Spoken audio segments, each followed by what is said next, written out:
Well, we want to say welcome to all um, who are joining us live, and of course, those of us that are here present as well. Just a short introduction. My name is Salvador Gomez, and we will continue our studies on the first angel of Revelation, chapter 14, verses 6 and 7. Um, and just as a matter of introduction of this, our continued topic, I should say, um, just a quick review here um, of what we've studied, and we're looking at the 1843 chart, um, which was prophesied by Habakkuk in um, Habakkuk chapter 2, 1 through 4. The charts that were made plain, or as Habakkuk puts it, tables. The tables made plain. Um, we saw that uh, the first link, let's see who remembers, the first link to the prophecies that William Miller gave um, were on, or are they are on the chart. Okay, so who remembers what's that first time period or prophetic period? That's correct, 677. Okay, and that time period is on the chart. In when does it end? Do you remember? 1843. 1843 or 1844. That was Miller's understanding of that great prophetic time period. How do they decide it to October 26th? And that's what we're gonna get to. We're gonna get to it. We don't want to jump ahead, right? We're still giving it the way Miller understood it. The way it's supposed to. Now, Miller was, yeah, there was a mistake, but that mistake was providential. Okay, that means that God wanted that to happen because it was gonna teach us and them something. You know, there's something for us to learn from that mistake, and so um, we we also see this in the life of the disciples, and when Christ was here on earth, uh, did the disciples misunderstand what was Christ's mission here on earth? No, did they misunderstand? They did misunderstand. They did have a disappointment, just like the Millerites. If you guys, yeah, if you remember, uh, the disciples believed that Christ was going to become king and that he was going to take over and destroy the Roman um, Empire. Uh, that's what their hopes were. And then you remember in Luke chapter 24, he sees the two disciples after he was resurrected, and he walked next to them, and they were all disappointed, weren't they? Right? And then Christ revealed to them that it was in the prophecies that these things were to take place, and they had to take place the way they did in order for the prophecy to be fulfilled. Okay? And so, likewise, in the Great Advent movement, those mistakes were also providential. God allowed that those mistakes should be there in order for us to see God's providential hand. Okay? Does that make sense so far? Okay. And so we're going to continue looking at some of the other prophetic periods as we see them here, and some of them aren't on this chart. Okay, so don't get too confused about it. It's okay.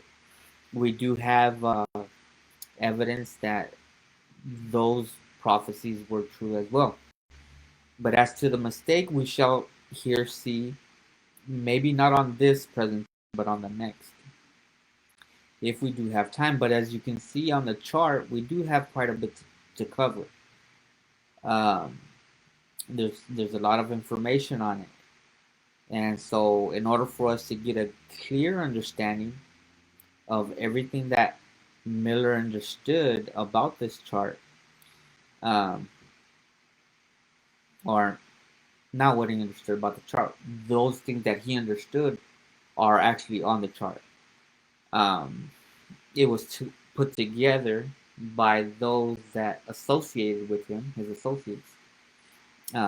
Took everything that Miller was preaching, everything that he was teaching, and uh, placed it on this chart. This chart to them was somewhat like a PowerPoint presentation. It was a tool to teach so that people can actually see what the Bible says. See? And so the prophecies were made plain upon tables. This is what um, was fulfilled in, do you remember the year? 1842. 1842 of May.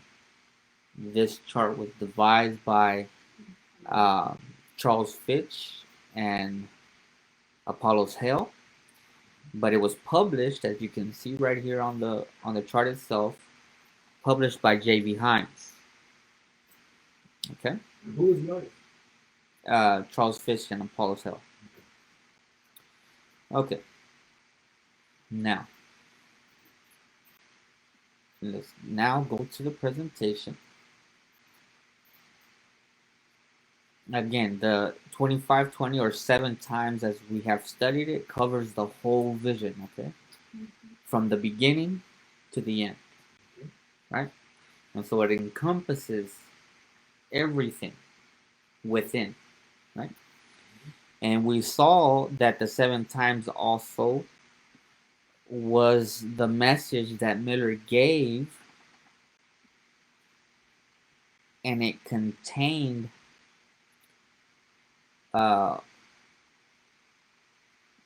that message that we read in Revelation chapter 14. Fear God and give him glory. That was the purpose of the message. The message was to arouse the people, God's people at that time, to wake up. Okay? That was the whole purpose. Okay, and we find that message again in Leviticus chapter 26, in that prophecy of the 7 times. Okay, now here we have from another article. Um, Miller gives explanations as to the prophetic periods that he found. Okay, and they all were pointing, most of them, I should say, were pointing to the year 1843, 1844. Again, he didn't fix uh, a certain time. That didn't come about by him. All right. He was saying it's going to be somewhere between 1843 or 1844.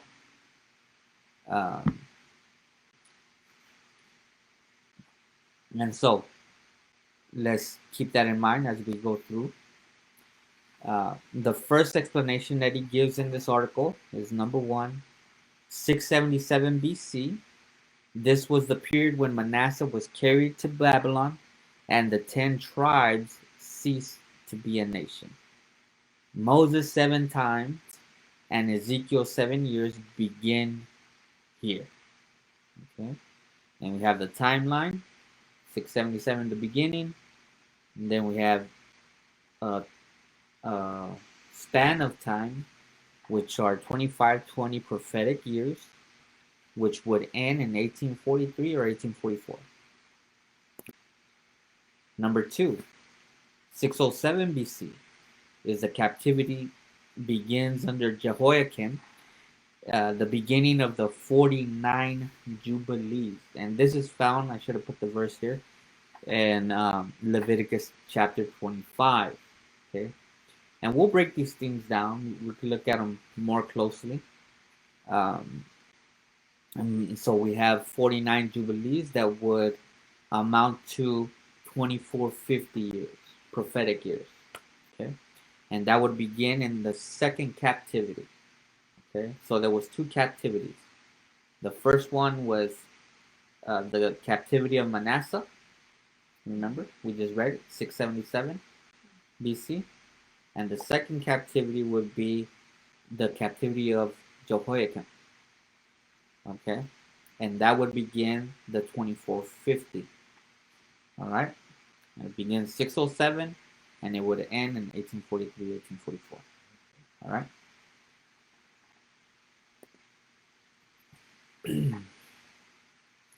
Number three, 457 BC begins the 2300 days of Daniel's vision in the 8th chapter concerning the ram and he-goat and little horn.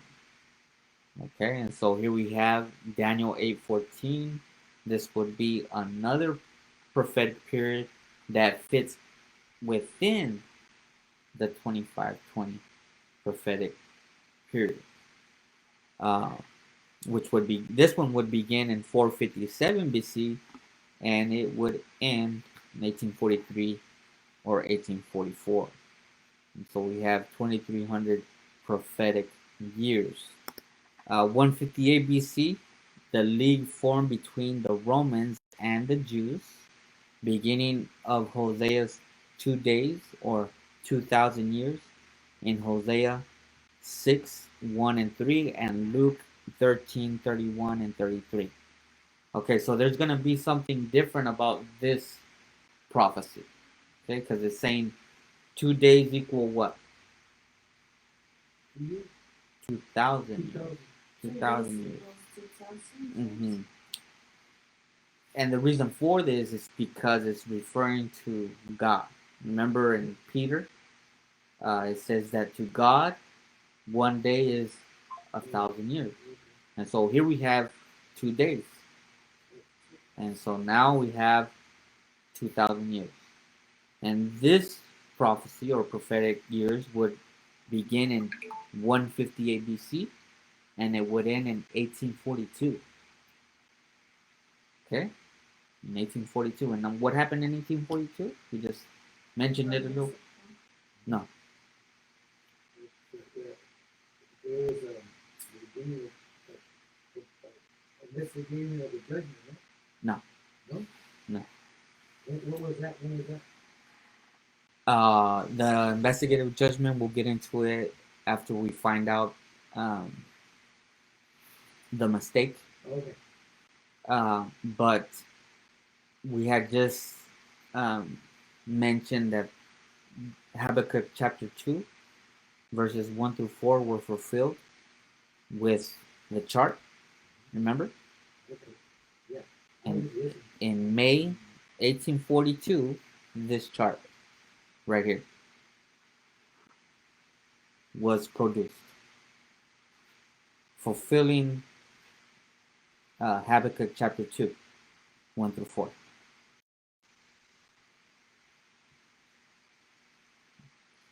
In a sense, you could say it's the first part of that fulfillment because there was still another chart to come, another table. Okay? And in that table, all the explanations were made, the corrections were made, the providential mistakes that were made by the early Adventists. Okay?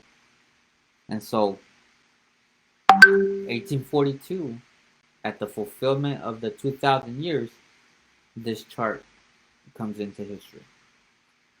All right? It's important, right? It's not we're not talking about accidents here. We're talking about God leading William Miller to understand the prophecies, and then at the fulfillment we see different things taking place. The chart was made at that time at the fulfillment of Hosea's prophecy. Okay, and we have evidence on this, so no worries. It's okay. We're gonna look at that here now.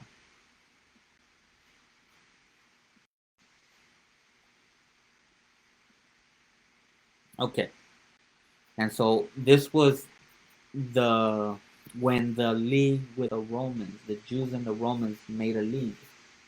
Okay, 158 BC, and at the end of this prophecy, 1842, 2,000 years would be fulfilled, and um, let's take a look at some evidence on this. Okay, notice this is taken from 1MR manuscript releases, uh, page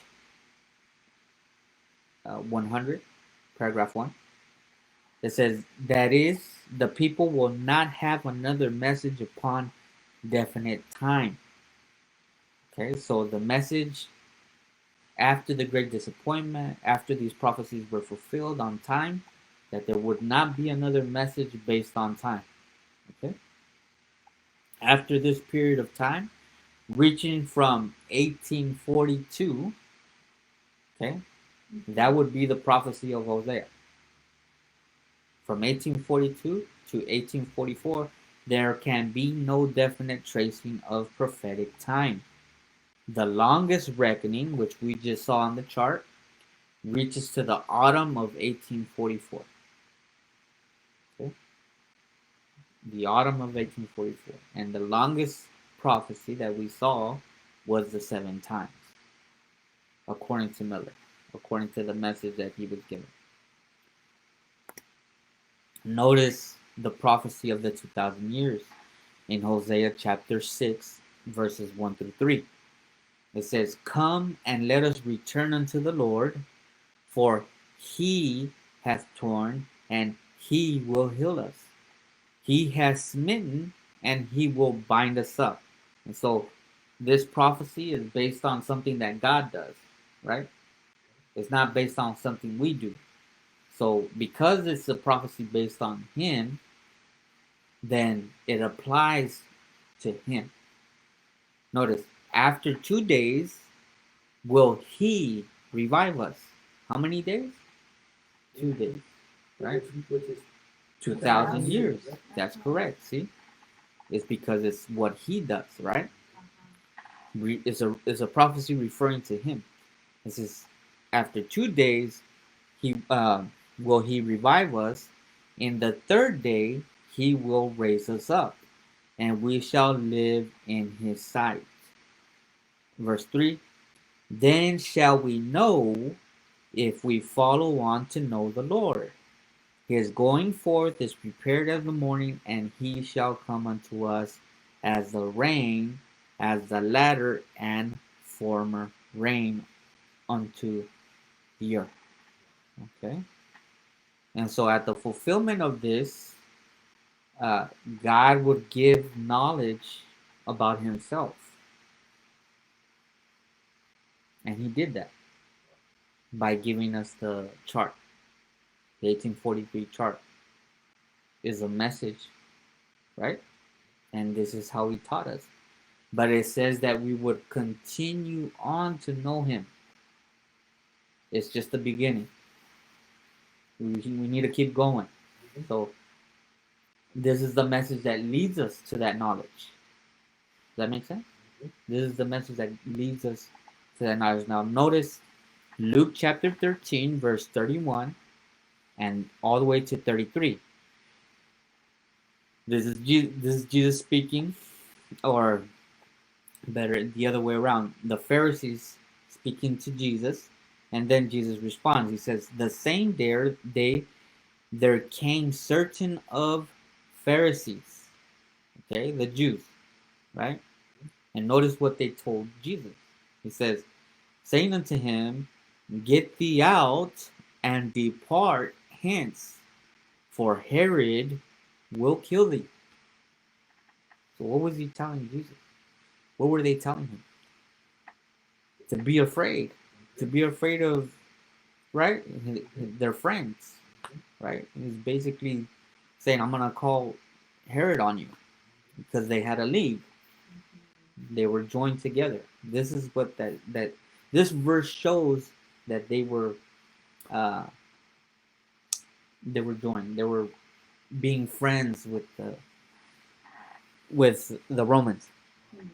Okay, and it says Luke 13:32, and he said unto them, Go ye and tell that fox, Behold, I cast out devils and I do cures today and tomorrow, and the third day I shall be perfected.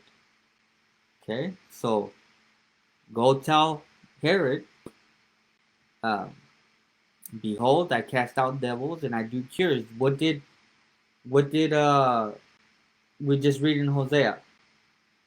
That he was going to heal, right? And he was gonna bind us up. Jesus is saying the same thing. He's saying, I cast out devils and I do cures, right? Today and tomorrow. And so it's another prophecy about who? About God. What Hosea said is the same thing that Jesus is saying. They're saying the same exact thing. I do cures. I do healing today and tomorrow. How many days? 2 days. Okay. Um, and then it says, on the third day I shall be perfected. Um, Jesus is speaking as though he's speaking of himself here. Uh, but this is referring, I believe, and we can, do some more research on this. I believe he's talking about his body. He's talking about the church. He shall be perfected. Okay. At the end of the 2,000 years. It says, Nevertheless, I must walk today and tomorrow and the following day, for it cannot be that a prophet perish out of Jerusalem. Where was it prophesied that Jesus should die? In Jerusalem. Okay. And so this is the evidence that we have on the 2,000 years that ended in 1844, beginning at 158 AD. Okay, and here we have the crucifixion, end of the 70 weeks of Daniel 9:24 that began in 33 AD and ended in 1843, 1844. Okay, 70 weeks being 490 days. And then we have the taking away of the daily. This began in 508 AD, taking away pagan Rome, daily sacrifice, according to the scriptures. And it says conversion of the 10 kings to Christian faith. Okay, when did it begin? 508. Okay, 508. This is taking away the daily. Notice Daniel 8, verse 11. Yea, he magnified himself even to the prince of the host, and by him the daily sacrifice was taken away, and the place of his sanctuary was cast down. Okay, and so here uh, we see a few things, right? But this power or this horn that is mentioned here uh, would be that little horn of Daniel chapter 7 as well. Um, it says that he magnifies himself even to the prince of the host. Okay. Um, and by him, that is that horn, the daily sacrifice was taken away. If you notice the word sacrifice here, it's italicized. That means that it was added to try to make more sense. Okay, kind of, it would change the meaning, of course, but they didn't know that. They didn't understand what was being referred to by the daily. Okay, and so we need to add, um, we need to not make any, like, how should I put it? Since it was added, we need to be like it's not really there, because it doesn't help us understand. Okay, and that's what they were basically doing. The translator wanted to make sure that we understood, but in actuality, it did the reverse. Okay, and so the daily was taken away, and the place of his sanctuary was cast down. And so notice the events taking place. This power would magnify himself so high that he would make himself equal to the Prince of the host. That's Jesus. He's putting himself where Christ is, right? Okay. And so not only that, but he would also take away the daily. Um, Connecting the daily with what happens after is what gives us an idea of what is actually taking place. So the daily was taken away, and the place of his sanctuary was cast down. And so that word cast down refers to setting up. And so he's setting up his sanctuary. He's setting up his beliefs. Okay. So now, since we know that it has to do with religion, it has to do with a church, then daily must refer to a religion. And what was the religion that was in place before that? Paganism. Okay, does that make sense? So he took away paganism and established the popery. Does that make sense? Okay. Which is Catholicism. This is what's taking place. Okay, so makes a lot more sense now, right? Yeah. But if we leave the word sacrifice there and read it every time, it makes it hard for our minds to captivate or grasp it, because that leads our mind to sacrifices. You know, it leads our minds to the sanctuary and things like that. And there have been many, because of that, that have come to false ideas, false beliefs. Okay, and so again, we're taking note that the word sacrifice does not belong there. It would not make any sense. Okay, and we know that it was a supplied word. Okay. Okay, so 538 AD is the rise of the papacy. See, he took away paganism, and then he established the papacy. It took 30 years for this to happen. It says rise of the papacy, beginning of the 1260 years, or times and a half a time. Commencement of the civil power of the Pope and his reign over the kings. Okay, Daniel 7:25 um, gives us the 1260 time prophecy, or times and a half a time. Uh, Now, since we are to look at the scriptures and find the references, where did Daniel get the times and a half a time? Is that where he put his finger on the wall and wrote that on it? No, that's the mene tekel upharsin. Yeah. Now that would be um, a different study. Okay. But you could say it's related. Okay. It's just not.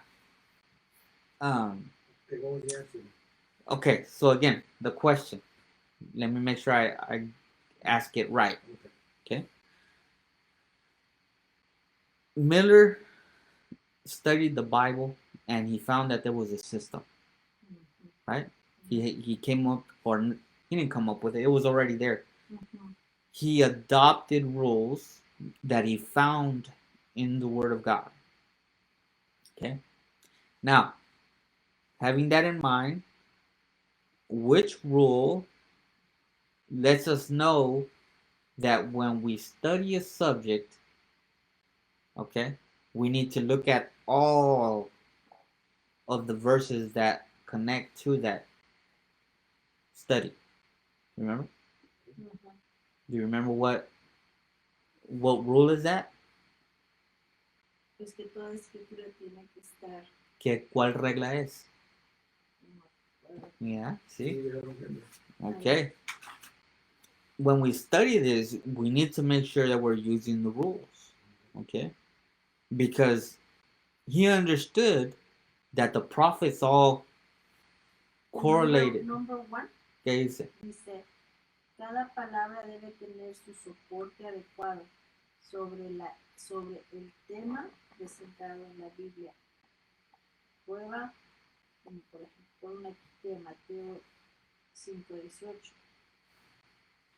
Okay, that's every word, but we're talking about how do we come to the right understanding of a subject. What is number 3? Nada revelado en la escritura puede ser escondido de los. No, esa no va a ser.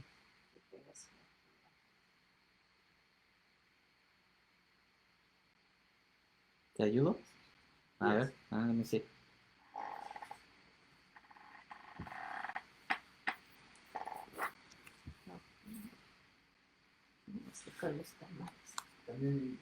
Aquí está, no. Oh, para que no. Quizás la despacia y una pureza. La despacia. Esa. Okay, it's number 4. Number 4. Okay. Uh-huh. And it says, to understand doctrine, gather all the scriptures concerning a certain subject that you want to know, then allow every word to have its proper influence. And if you could form a theory without contradiction, you cannot be in error. That's rule number 4. Okay? And so the question now comes, where did Daniel get the words time, times, and half a time? Because he's talking about a certain subject, right? Uh-huh. And it's time prophecy, prophetic periods, right? So I don't think you need to think too hard. No. Where did he get the word time, times, and half a time? Where? Yeah. Tell us. From Moses. Oh, okay. What did Moses say? Same thing. 7 times. 7 times. That's what I was saying. But they want to make a mistake. It's okay. It's okay to make mistakes. We're human. We make mistakes all the time. Right? Yeah. So 7 times. And what's you asked me what was the beginning? I said 7 times. Mm-hmm. Right? That was Moses. Well, you had mentioned Daniel and the writing on the wall, I think. And you're on the right track with it. There was nothing wrong with that commentary. It's just it was that right there was pertaining to that moment. Okay. This was what we're talking about right here. What Moses said. Is where it came from. Okay. And it came from Moses. Mm. See? So that's what William Miller understood. He gathered all the text concerning the subject. What was the subject? Time, prophecy, prophetic periods. And so he noticed that what Moses had mentioned is the same thing that Daniel had mentioned. Okay? Now, what's half of 7 times? Three and a half. 3.5. What's this prophecy right here? 3.5. Okay. Times, that's 2 Mm-hmm. and a half. See? So he's referring to that same prophecy. Wow. Half. See? Mm-hmm. Okay. That's important. Is that an important detail to know or no? Yes. Right? Yeah, because It it makes coincides with Daniel and Moses. It coincides with Daniel and Moses. That means that the prophets what? Agree. Yes. If not, then Daniel doesn't agree. And Daniel is speaking of something completely different than Moses. But we understand that they do agree. We understand that all the prophets have to agree. If they don't agree, then according to what Isaiah says, to the law and to the testimony, if they speak not according to this word, there is no light in them. See? The testimonies must agree.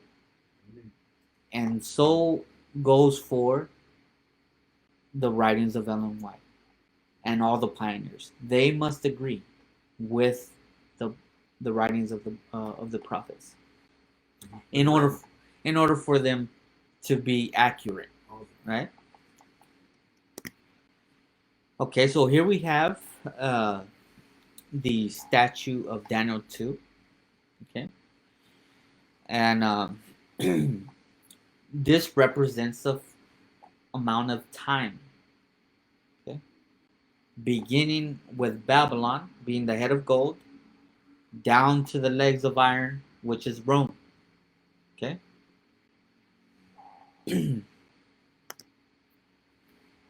Here we have from 723 BC, according to that first 2520 that was given to the northern kingdom. Mm-hmm. Okay, 723, all the way down to 538 is how much time?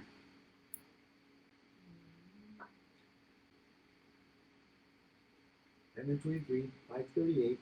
How much time is there? I don't have my calculator.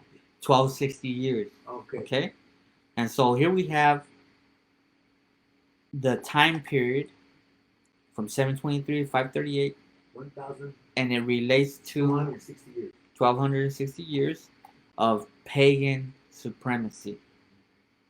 Okay? Pagan supremacy. In other words, starting from Babylon, Medo Persia, Greece, and Rome, these are what? Pagan. Okay. Okay? In 538, there was another power that rose. Remember? Yes. Yeah. That the power or that the it's not a different nation. It's not a different. Okay. It's a different power. Okay. And maybe I'll be able to explain it better here with the next slide. Okay. And so here we have the little horn of Daniel 7. Okay. Rome. This would be Rome because it's coming out of Rome, right? So we know what the nation is, right? But the little horn coming up is a different power. Okay. Does that make sense now? Yes. Yeah. Okay. It changes. It changes. There's a transformation, Okay. and that transformation went from pagan to papal. Okay. Because this little horn has a mouth, has eyes, right? And it says it speaks great things against the Most High, against God. Okay? And he also reigned for 1260 years. Okay? But this would be 1260 years of papal supremacy. Okay? papal supremacy, beginning at 538 to the time of the end, which would be 1798. Okay? So let's try to remember that 1798, the papacy fell. Okay? It fell. According to Revelation 13, it received a deadly wound.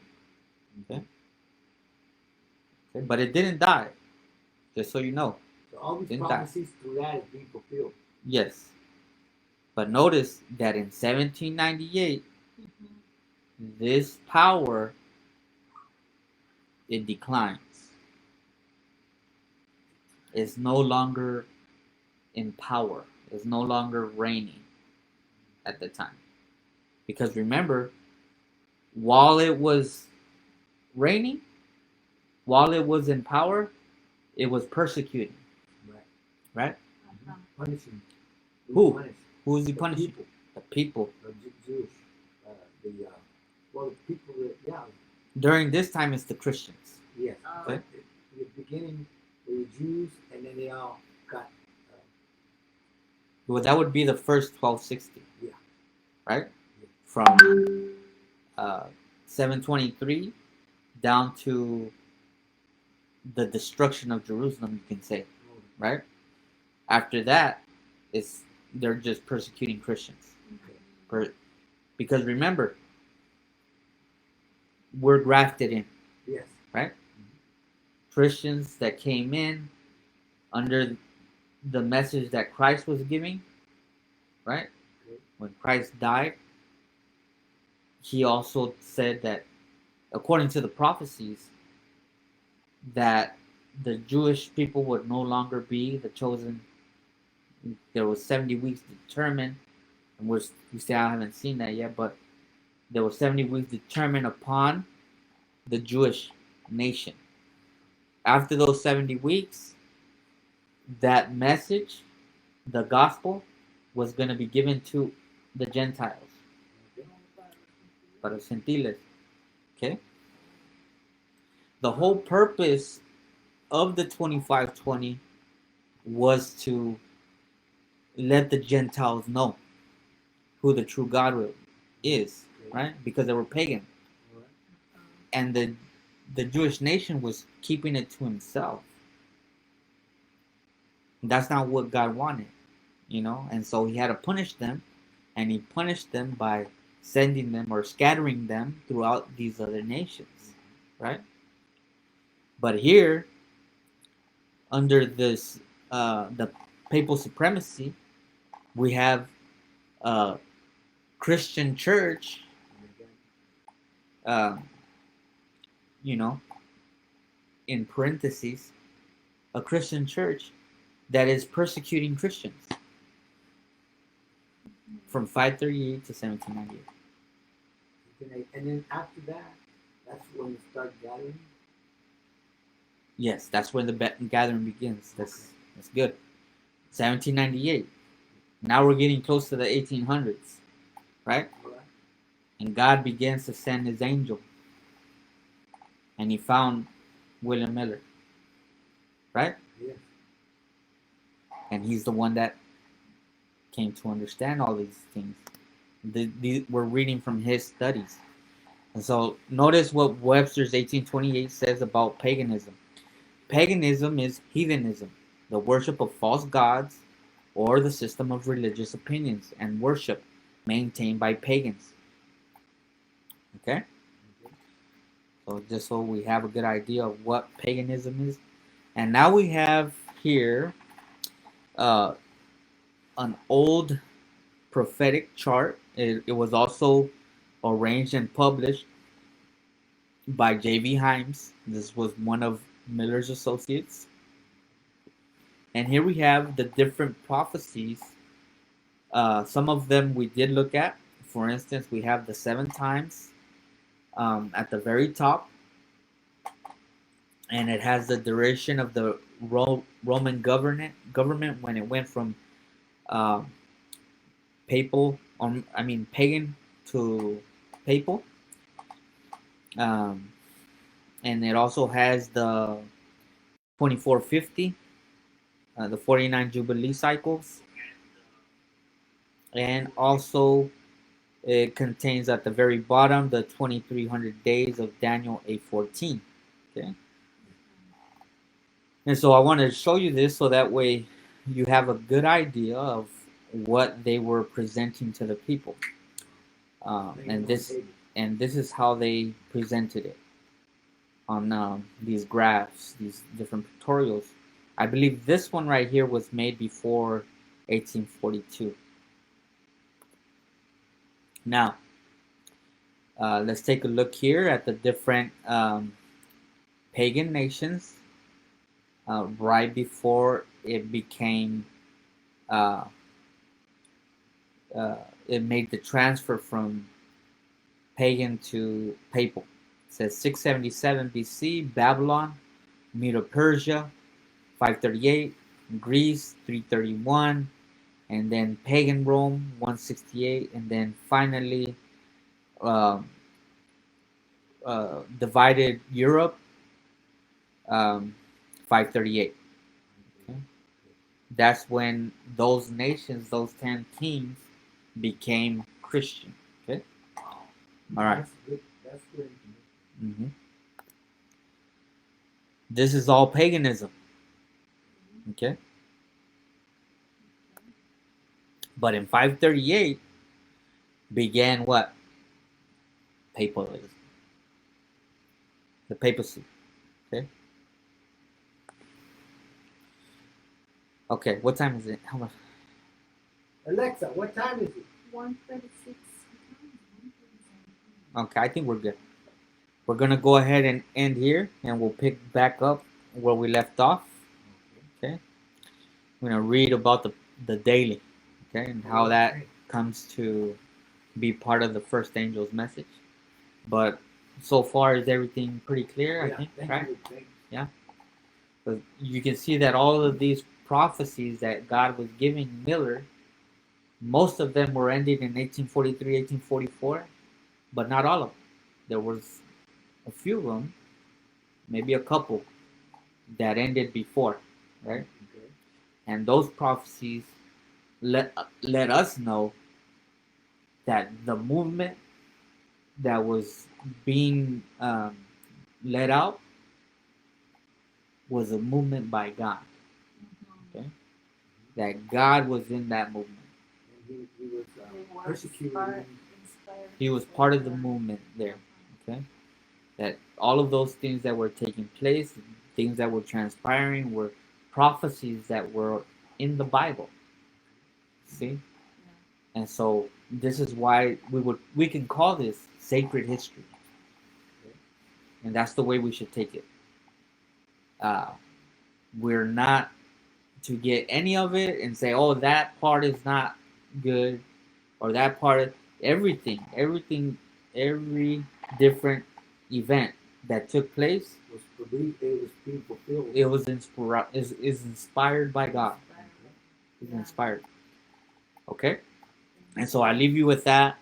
Uh, thank you for joining us. For those of you online, and we shall see you the next time around. We should be next Sabbath.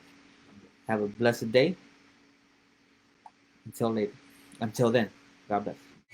And I saw another angel fly in the midst of heaven, having the everlasting gospel to preach unto them that dwell on the earth, and to every nation, and kindred, and tongue, and people, saying with a loud voice, Fear God, and give glory to him, for the hour of his judgment is come, and worship him that made heaven, and earth, and the sea, and the fountains of waters.